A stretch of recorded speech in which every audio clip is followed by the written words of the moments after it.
9월 15일 주일밤 예배를 시작하도록 하겠습니다. 땅과 거기에 충만한 것과 세계와 그 가운데 사는 자들은 다 여호와의 것이로다. 여호와께서 그 터를 바다 위에 세우시며 강물 위에 건설하셨도다. 여호와의 산에 오를 자가 누구며 그의 거룩한 곳에 설 자가 누구인가? 곧 손이 깨끗하며 마음이 청결하며 뜻을 허탄하게 두지 아니하며 거짓 맹세하지 아니하는 자로다. 그는 여호와께 복을 받고 구원의 하나님께 의를 얻으리니 이는 여호와를 찾는 족속이요 야곱의 하나님의 얼굴을 구하는 자로다. 아멘. 저희들을 창세전에 택정하시고 여기까지 인도해 주신 주님 감사드립니다. 오늘 예배 가운데 임재하여 주시고 예배가 신령과 진정으로 드려지는 예배가 되게 하여 주시옵소서. 이 모든 말씀 거룩하신 예수님의 이름으로 기도드리옵나이다. 아멘. 사도신경 말씀으로 시간 고대 마치겠습니다. 전능하사 천지를 만드신 하나님 아버지를 내가 믿사오며 그 외아들 우리 주 예수 그리스도를 믿사오니 이는 성령으로 잉태하사 동정녀 마리아에게 나시고 본디오 빌라도에게 고난을 받으사 십자가에 못 박혀 죽으시고 장사한 지 사흘 만에 죽은 자 가운데서 다시 살아나시며 하늘에 오르사 전능하신 하나님 우편에 앉아 계시다가 저기로서 산자와 죽은 자를 심판으로 오시리라. 성령을 믿사오며 거룩한 공예와 성도가 서로 교통하는 것과 죄를 사하여 주시는 것과 몸이 다시 사는 것과 영원히 사는 것을 믿사옵나이다. 아멘. 찬송가 26장입니다. 곳에 주를 아는 이들 찬송하고 찬송하세. 마음과 뜻과 힘 다하여 경배 드리세. 주를 알지 못한 이들 주같이 인도하사 그의 피로 구속하니 찬송 부르세. 약한 사람 도움받아 시험 중에 참게 되니 모든 죄를 이기는 믿음뿐이라. 진리 되신 우리 주는 영원토록 변함없네. 성도들아 주를 믿어 길이 섬기세. 아멘. 기도하겠습니다. 여호와께 감사하고 그의 이름을 불러하려며 그가 하는 일을 만민 중에 알게 할지어다. 그에게 노래하며 그를 찬양하며 그의 모든 기이한 일을 말할지어다. 그의 거룩한 이름을 자랑하라. 여호와를 구하는 자들은 마음이 즐거울지어다. 여호와 그의 능력을 구할지어다. 그의 얼굴을 항상 구할지어다. 천지 만물을 지으신 전능하신 하나님 아버지, 어리석고 보잘것없는 저희를 자녀 삼으시고 그의 새로운 가운데 살아나게 하시니 참으로 감사드립니다. 세상 온갖 일로 어수선하고 이루 말할 수 없는 일이 아버지는 여기 이곳 저곳에서 일어나고 있지만 저희들 이 시간 그럼에도 불구하고 저희들 이 시간 하나님께 예배드릴 수 있도록 인도하시니 참으로 감사드립니다. 전능하신 하나님 아버지, 지금은 아버지 얼마나 어수선하고 이루 말할 수 없는 시대가 왔는가요. 아버지 하나님, 지금 전쟁을 다 치르고 있고 이스라엘 아버지 하나님, 우리 하나님의 제사장 나라였던 이스라엘이 전쟁을 치르고 있고 아버지 하나님, 지금 크고 작은 일로 아버지 하나님 어수선하기가 이루 말할 수 없습니다. 아버지, 저희 바로 옆 일본은 어떻습니까? 오늘 뉴스를 보니 참 기가 막힌 일이 많이 일어나고 있었습니다. 그럼에도 불구하고 아버지 하나님, 저희 나라 지켜주셔서 참으로 감사드립니다. 앞으로도 아버지 저희들 오직 주님만 바라고 있는 저희 대한민국 아버지 불쌍히 여기시고 긍휼을 베푸시고 지켜주시옵소서. 전능하신 하나님 아버지, 이 중대한 시대에 이렇게 혼란스러운 가운데에도 중대한 시대를 아버지께서 열고 계십니다. 열매 거둘 중대한 시대입니다. 이 열매 거둘 중대한 시대에 아버지 하나님 저희들 제사장 나라까지 삼아주신 아버지 하나님 너무나 큰 아버지 하나님 저희들에게는 은혜와 사랑 하나님께서는 사랑과 은혜를 베푸시는 일이지만 우리는 참으로 무거운 짐입니다. 아버지 하나님 그러하오니 아버지 하나님 이 사명 천금 같은 이 사명 잘 감당할 수 있도록 도와주시옵소서. 전능하신 하나님 아버지 열매 거둘 이 시대에 당신의 사랑하는 종 열매 거둘 말씀을 주고 강단을 세우셨으니 참으로 감사드립니다.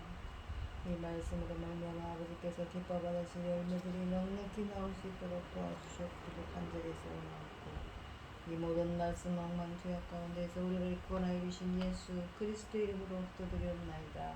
아멘. 오늘 함께 하신 하나님의 말씀은 시편 9편 1절로 10절까지 말씀입니다. 시편 9편 1절로 10절입니다. 교독을 하겠습니다. 제가 먼저 읽겠습니다. 내가 전심으로 여호와께 감사하며 주의 모든 기이한 일들을 전하리이다. 내가 주를 기뻐하고 즐거워하며 지존하신 주의 이름을 찬송하리니 내 원수들이 물러갈 때에 주 앞에서 넘어져 망한 이니이다. 주께서 나의 의와 성사를 변호하셨으며 보좌에 앉으사 의롭게 심판하셨나이다. 이방 나라들을 책망하시고 악인을 멸하시며 그들의 이름을 영원히 지으셨나이다. 원수가 끊어져 영원히 멸망하였사오니 주께서 무너뜨린 성들을 기억할 수 없나이다. 여호와께서 영원히 앉으시며 심판을 위하여 보좌를 준비하셨도다. 공의로 세계를 심판하시며 정직으로 만민에게 판결을 내리시리로다. 여호와는 압제를 당하는 자의 요새이시오 환난 때의 요새이시로다. 여호와여 주의 이름을 아는 자는 주를 의지하오리니 이는 주를 찾는 자들을 버리지 아니하심이니이다. 아멘. 찬송가 134장입니다.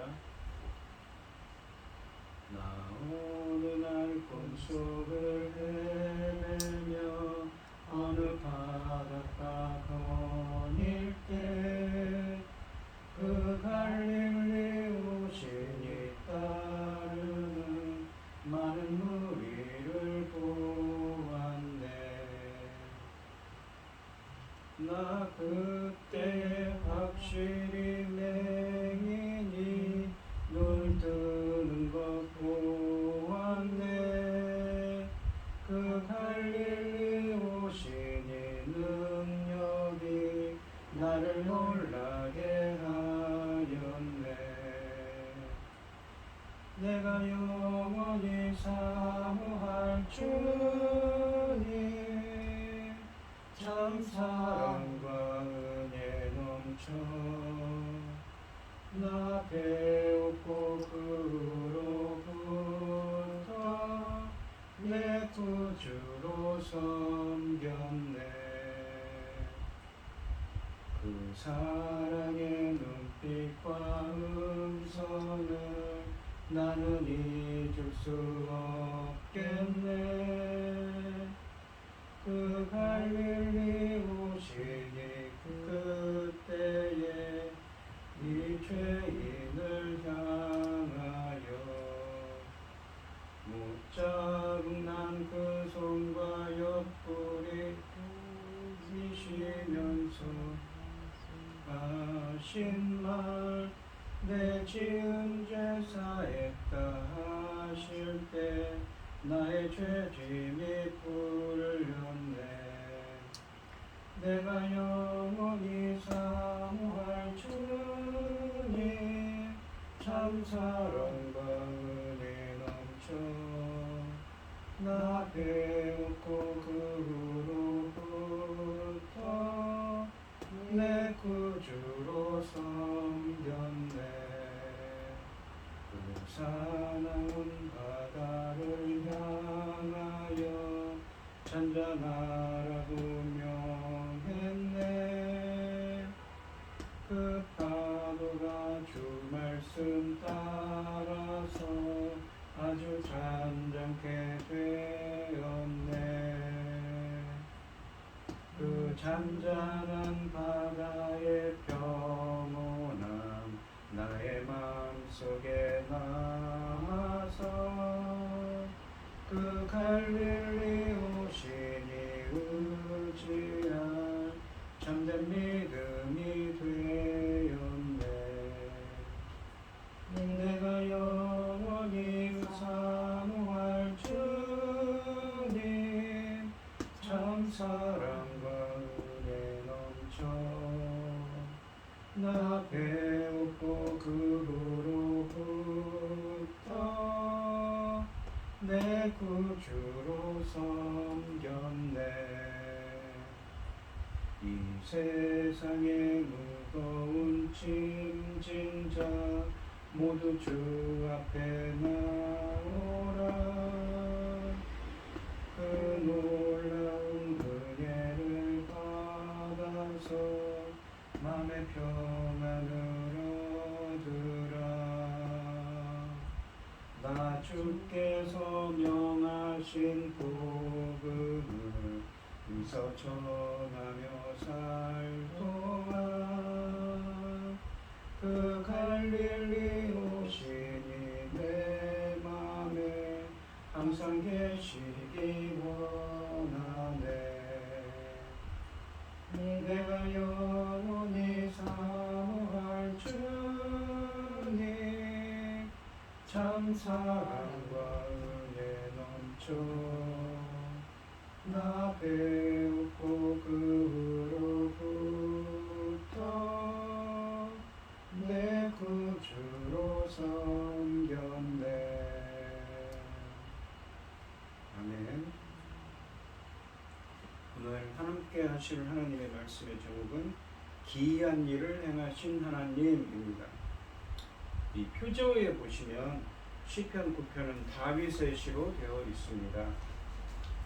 13절 말씀에 보시면 다윗은 지금 환난을 당하고 있지만 먼저 과거의 의로운 재판장으로서 주님께서 행하신 기이한 일들을 전심으로 감사하며 찬양하고 있습니다.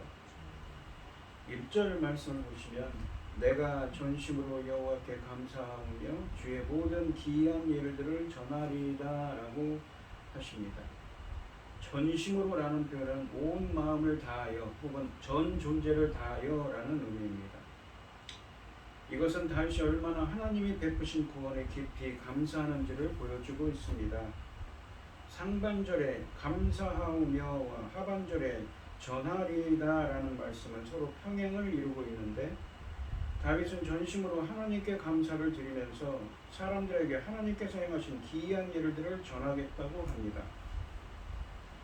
다윗이 간증하고 전하기를 원하는 것은 하나님께서 행하신 모든 기이한 일들입니다.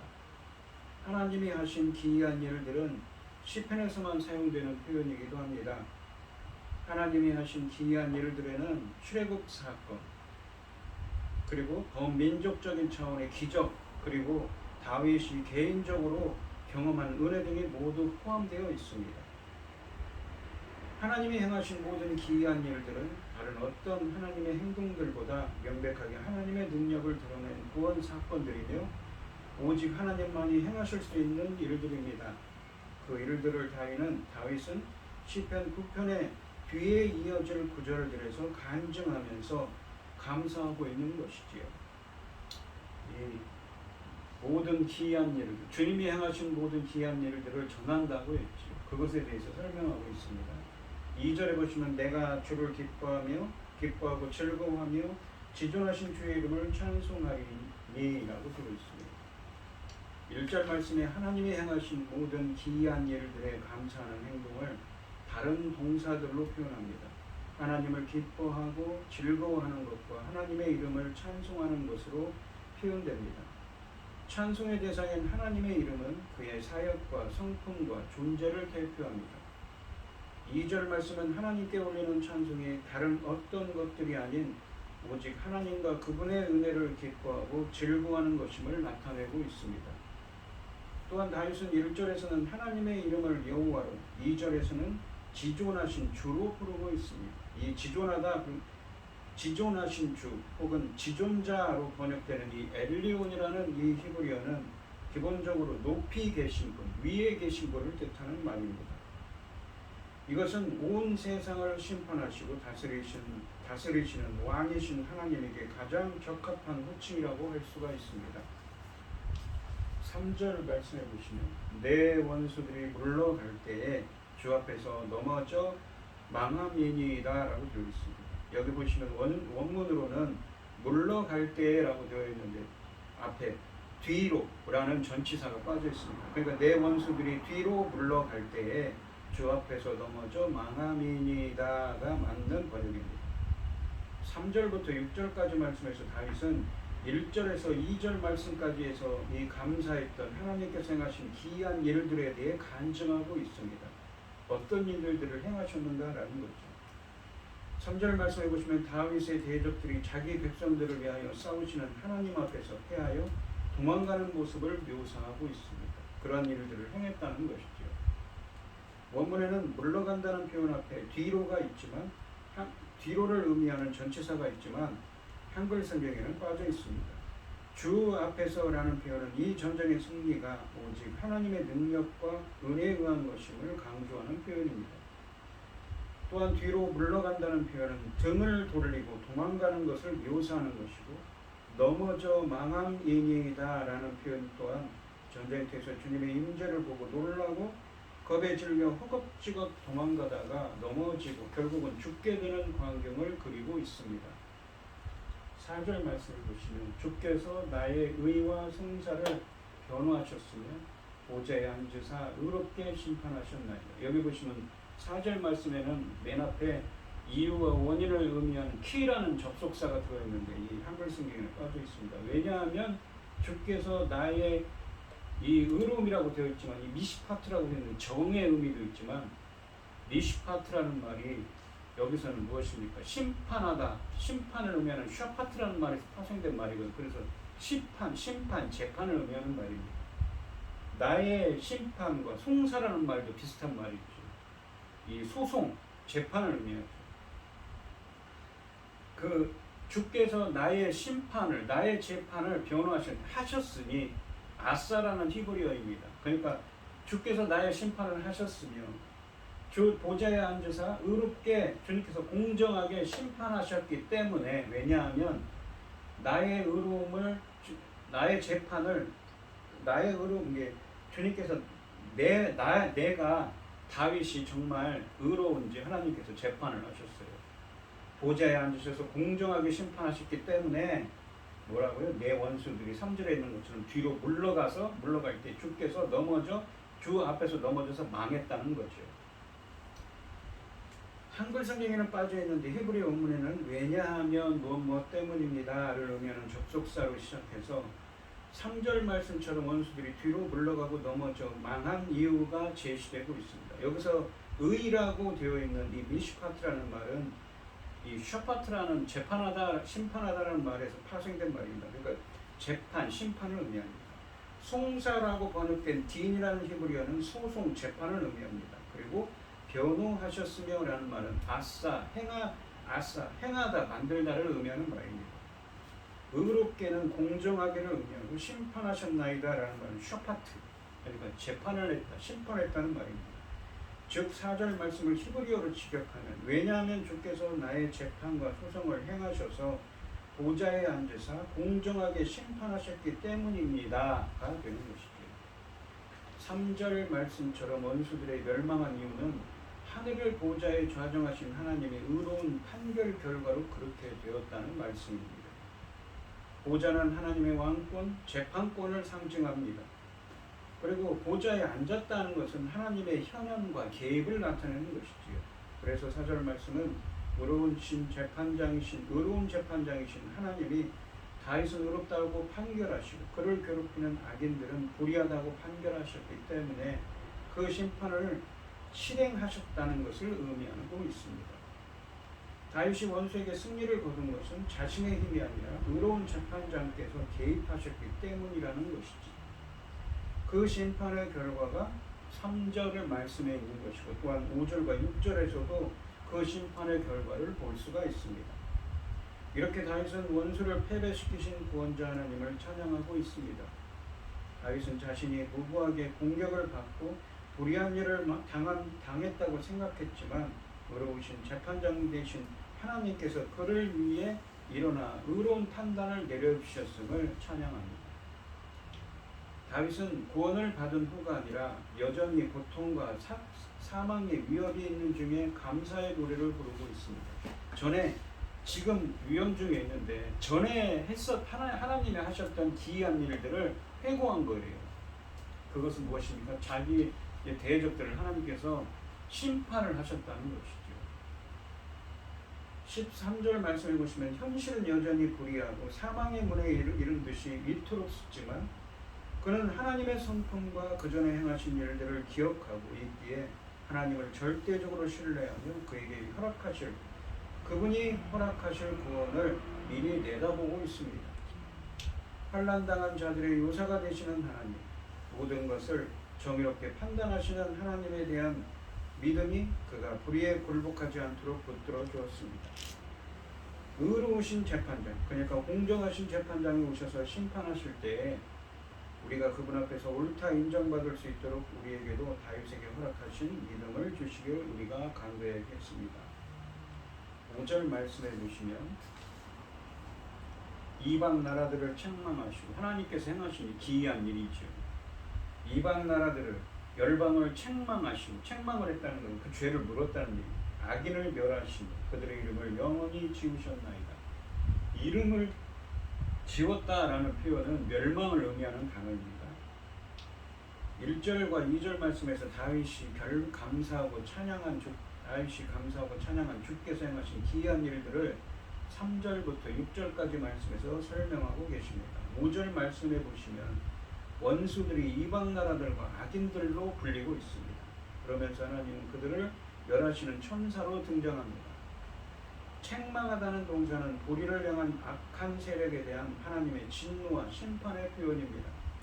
이 단어는 거룩한 전쟁, 하나님이 행하시는 성전의 맥락에서 대적들을 심판하는 것으로 성경에서 자주 등장한 표현입니다. 다윗이 여기서 고백하는 것은 이스라엘을 괴롭히는 나라들을 하나님이 책망하시고 멸망시키셔서 그들의 이름까지 영원히 지워버린 하나님의 심판입니다. 하반절에 보시면 하나님의 자신이 심판하신 사람들과 원수들의 이름을 영원히 지우셨다고 하십니다. 이름이 기억된다는 것은 아직 존재한다는 의미입니다. 그러므로 그들을 기억해서 영원히 지우셨다는 것은 신명기 9장 14절 말씀처럼 그들을 하나님의 심판을 받아 멸망했으며 다시는 회복되지 못할 것을 의미하는 말씀입니다. 이 본문에서도 그렇죠. 악인들을 멸하시며 그들의 이름을 영원히 지웠다는 것은 멸망을 뜻하는 말이죠. 신명기 9장 14절에 나를 막지 말라. 내가 그들을 멸하여 그들의 이름을 천하에서 없애고 이름을 없애버리는 것은 무엇입니까? 멸망시키는 거죠. 멸절시켜버리는 겁니다. 그러니까 진멸시키는 거죠. 너를 그들보다 강대한 나라가 되게 하리라 하시기로라고 하십니다. 6절 말씀해 보시면 하나님이 기이하게 행하신 기이한 일들을 설명하죠. 6절까지 설명한다고 그랬습니다. 원수가 끊어져 영원히 멸망하여 싸우니 주께서 무너뜨린 성읍들을 기억할 수 없나이다. 여기서 보면 주님께서 멸망시키고 무너뜨린 성읍들을 기억할 수 없다고, 기억할 수 없다는 말도 이 이름을 지우셨다는 표현과 이 앞에 있는 5절에 있는 이름을 지우셨다라는 표현과 똑같이 멸절, 진멸을 뜻하는 말입니다. 하나님의 심판을 훨씬 더 구체적으로 성들의 파괴와 대적들의 영원한 파멸로 묘사하고 있습니다. 6절 하반절에 보시면 히브리어 원문으로는 주께서 성들을 뿌리 뽑으셨기에 그 기억조차 사라졌습니다 입니다. 주께서 무너뜨린 성읍들이라고 되어 있는 주께서 뿌리를 뽑아버렸어요. 그래서 기억조차도 사라져버렸다는 말씀입니다. 기억할 수 없나이다 라는 말은 이 아바드라는 없애다라는 말과 자카를 기억하다는 말에 두 단어를 번역한 것이 기억할 수 없다는 말입니다. 이 이사야서 26장 14절에 보면 그 두 단어를 사용하고 있는데 그들은 죽었은즉 다시 살지 못하겠고 사망하였은즉 일어나지 못할 것이니 이는 주께서 벌하여 그들을 멸하사 그들의 모든 기억을 없이 하셨음이니이다. 기억을 없애버렸어요. 뭐예요? 멸절시키는 거. 이 멸망시키는 거. 진멸한 것이죠. 즉 5절 하반절에 이름을 지우셨다는 표현은 주님이 벌하셔서 멸망시키셨음을 의미합니다. 또한 상반절에 영원히 멸망하다는 표현은 이 영원한 폐허로 지각될 수 있는데, 보시면 6절에 보시면 이 기억할 수 없다는 표현과 똑같은 거죠. 이 5절 하반절에 이 이름을 지우셨다는 표현과 똑같이 기억할 수 없다는 것도 진멸을 뜻하는 말입니다. 또한 상반절에 영원히 멸망하다는 표현은 영원한 폐허로 지격될 수 있는데 멸망의 이미지를 강화하며 무너뜨리다라는 표현도 뿌리 뽑다로 지격될 수 있어서 역시 완전한 멸망을 강조합니다. 이러한 이미지들을 문자 그대로 생각한다면 다윗이 떠올리는 감사의 내용은 출애굽할 때의 심판이 떠올리기도 합니다. 그리고 또한 여호와께서 이스라엘과 다윗을 통해 가나안 족속들을 멸망시킨 여호수아서에 나오는 정복 전쟁을 의미할 것입니다. 결론적으로 3절부터 6절까지 말씀에서 다윗은 과거 하나님이 이스라엘과 자신에게 행하신 일, 즉 악한 대적들을 심판하여 멸하시고 의로운 백성들을 구원해 주신 일을 하나님이 행하신 기이한 일들로 간증하며 감사하고 있다고 볼 수가 있는 것이지요. 9절 말씀을 보시면 7절 말씀을 보시면 9장 7절에 시편 9편 7절입니다. 여호와께서 영원히 앉으시며 심판을 위하여 보좌를 준비하셨구나 라고 하십니다. 하나님의 영원한 통치를 노래하고 있습니다. 이 7절 말씀에 앞에 2절엔 이 5절과 6절 말씀에서 다윗은 주님의 행적을 말하였고 이제는 시온의 좌정하여 열국을 심판하시는 주님의 모습을 부각시키고 있습니다. 또한 앞에서는 주님을 직접 불렀지만 이제 3인칭으로 부르며 그분이라고 부르면서 주님에 대한 확신이 개인적인 성격을 벗어나 공동체적인 것으로 넘어가고 있습니다. 7절 말씀은 이 하나님께서 의로우신 재판장이라는 앞절의 사상을 확대한 것입니다. 주님은 다윗 개인의 의와 송사를 변호할 뿐 아니라 이제 온 세상을 심판하시는 분으로 말씀하고 계십니다. 7절 말씀은 4절 말씀을 반복하는 것이기도 한데 히브리어로는 미시파트라고 그랬죠. 거기에 4절에서는 의라고 그랬죠. 의로 번역됐지만 여기서는 심판을 위하여라는 표현에서 미시파트를 심판이라고 표현했습니다. 심판이 맞는 표현입니다. 여기서는 심판을 위하여, 그러니까 미시파트, 심판을 위한 보좌 위에 영원히 앉으셨다는 것은 하나님께서 온 세상을 의롭게 다스리는 왕이시자 의로운 재판장이심을 의미합니다. 4절의 고백을 일반화한 것이지요. 영원히 앉았다는 것은 태초로부터 왕으로 보좌에 앉았다는 뜻입니다. 마지막 부분에 보좌를 준비하셨도다 라고 하시는데 하나님의 보좌는 심판을 위한 것입니다. 왕으로서 재판장의 모습이 부각되고 있습니다. 주님은 지금 심판을 집행하기 위해 앉아서 준비하고 계신 모습입니다. 8절 말씀을 보시면 공의로 하나님께서 이 의로움으로 이 하나님의 공정하신 그 하나님의 속성입니다. 세계를 심판하시며 공정하게 정직으로, 정직이라면 야샤르라고 해서 무엇입니까? 이게 이 정직을 뜻하는 고든 정직함을 뜻하는 말이기도 하고 또는 옳은 올바름을 뜻하는 말이기도 합니다. 정직으로 만민에게 판결을 내리시리로다 라고 하십니다. 이 하나님의 통치의 성격을 밝히고 있습니다. 8절 말씀은 첫째로 통치의 범위는 어떻습니까? 온 세상입니다. 세계와 만민이란 단어들은 온 세상 만민이 모두 하나님의 통치의 대상임을 밝히시고 계십니다. 두 번째로는 그의 통치는 심판하고 판결하는 것입니다. 주님은 하늘 법정에서 옳고 그름을 정확하게 판결하여 그 판결에 따라 통치하신다는 의미를 담고 있습니다. 세 번째로는 그러한 판결의 기준은 공의와 정직으로 특징 지어집니다. 기준이 뭐라고요? 공의와 공의로 정직으로 판결하신다는 거예요. 공의라는 것은 공정하신 하나님의 속성을 의미하고 정직이라는 단어는 올바름, 그 아까 말한 바름, 정직, 그랬죠. 고등, 정직, 올바름을 뜻하는 말입니다. 하늘 재판정은 지상의 재판정이나 나라들처럼 불의와 불공평이 치우치지 않고 율법에 나타난 의로움, 올바름, 공정함으로 판결한다는 점을 강조합니다. 종합하자면 하나님은 온 세상을 의로운 판결로 의롭게 통치하시는 왕이십니다. 이러한 의로운 통치는 불의하게 고통당하는 자신의 종들을 구원하시는 하나님의 통치 능력을 실행하심을 의미한다고 볼 수가 있습니다.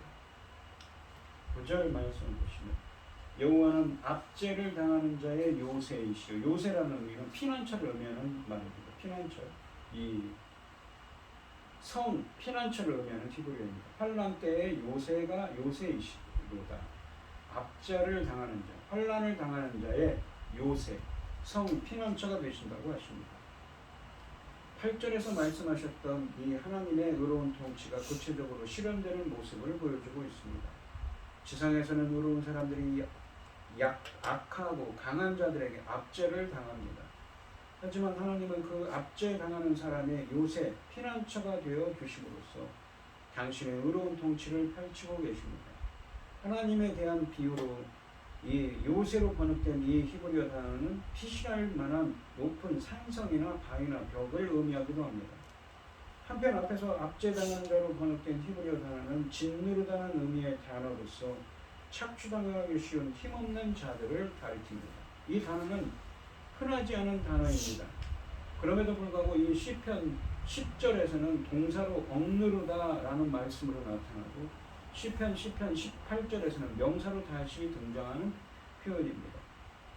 9절을 말씀에서 다윗은 하나님의 영원히 의로운 재판장이시기에 7절과 8절에서 그렇게 얘기하시죠. 세상에서 불의하게 고통당하는 자들이 늘 피하고 의지할 수 있는 영원한 피난처가 되심을 찬양하고 있습니다.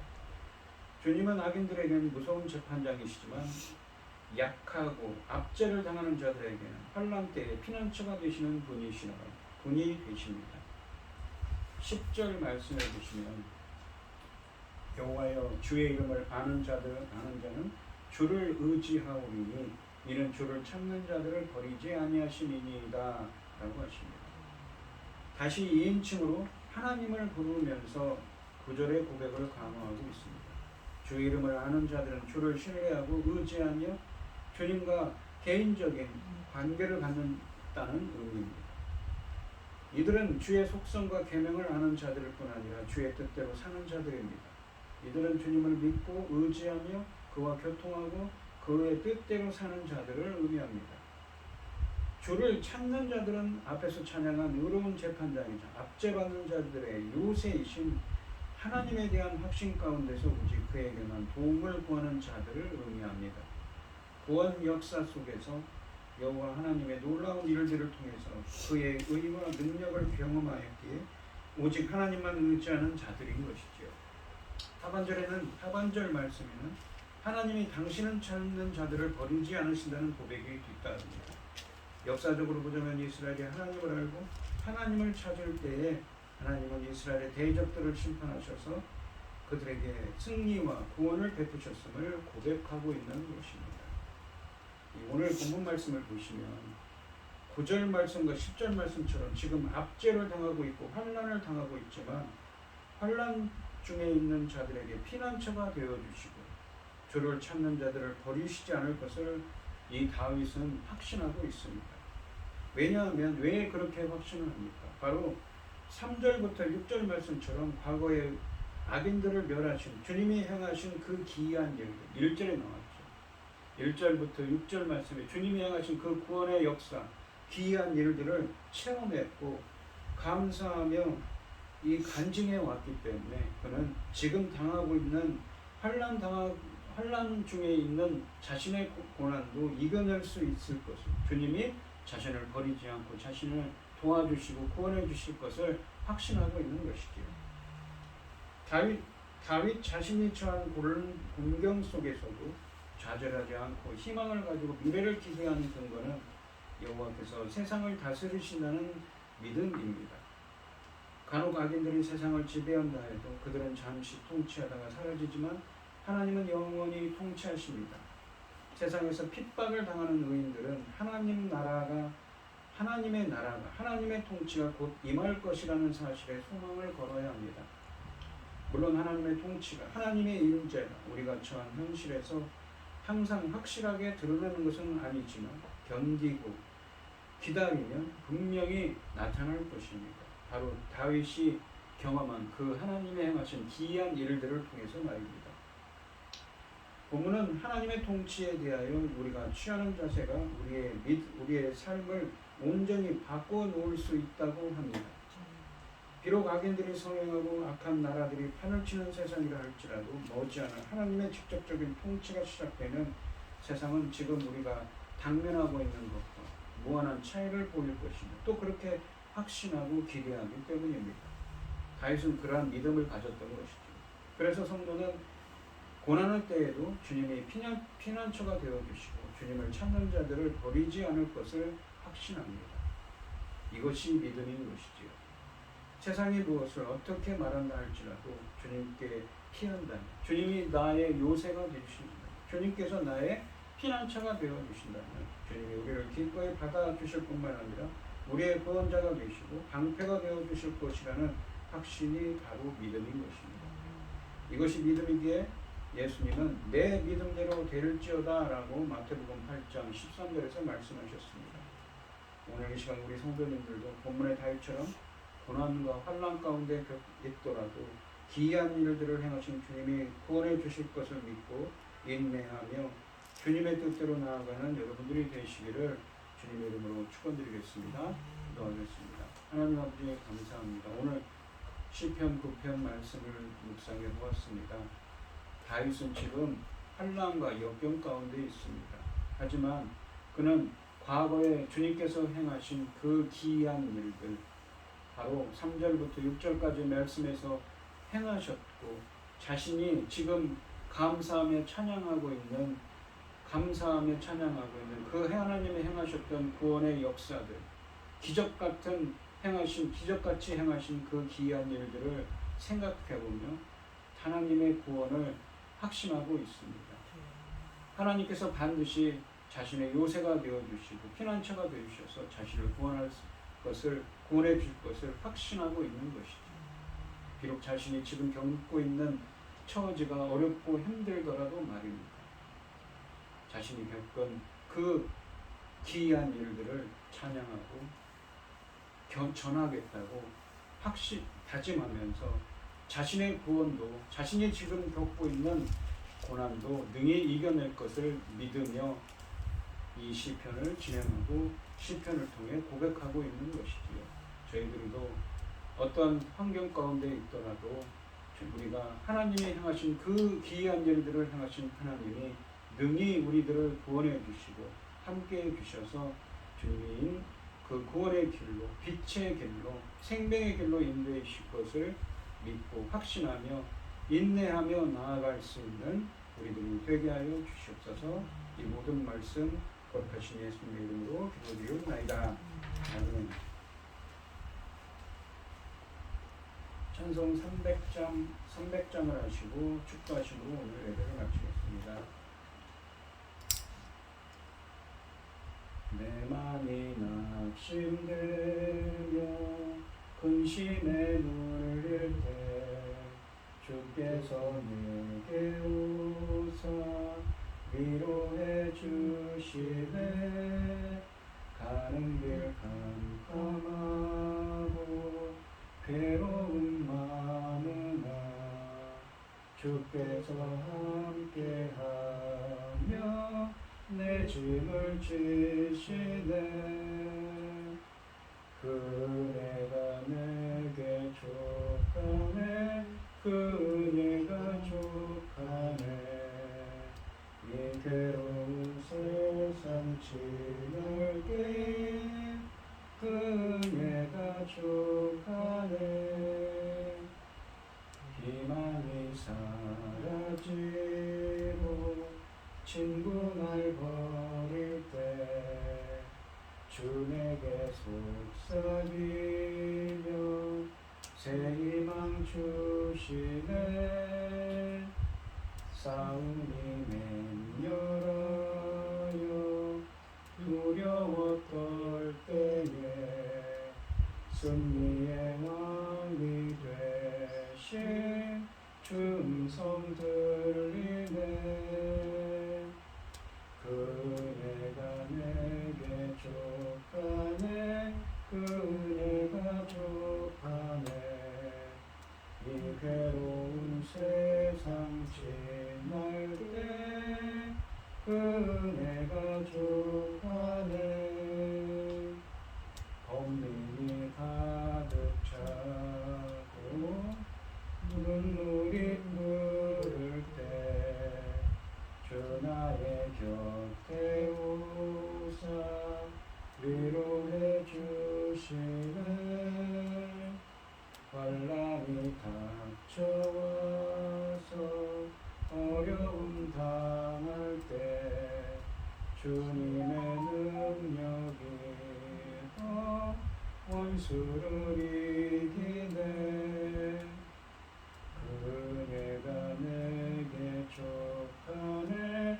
그네가 족하네. 이 괴로운 세상 지날 때 그네가 족하네. 아멘. 이제는 주 예수 그리스도의 은혜와 아버지 하나님의 극진하신 사랑과 성령의 교통하심이 성도들 머리 위에 이제로부터 영원히 함께 있을지어다. 아멘.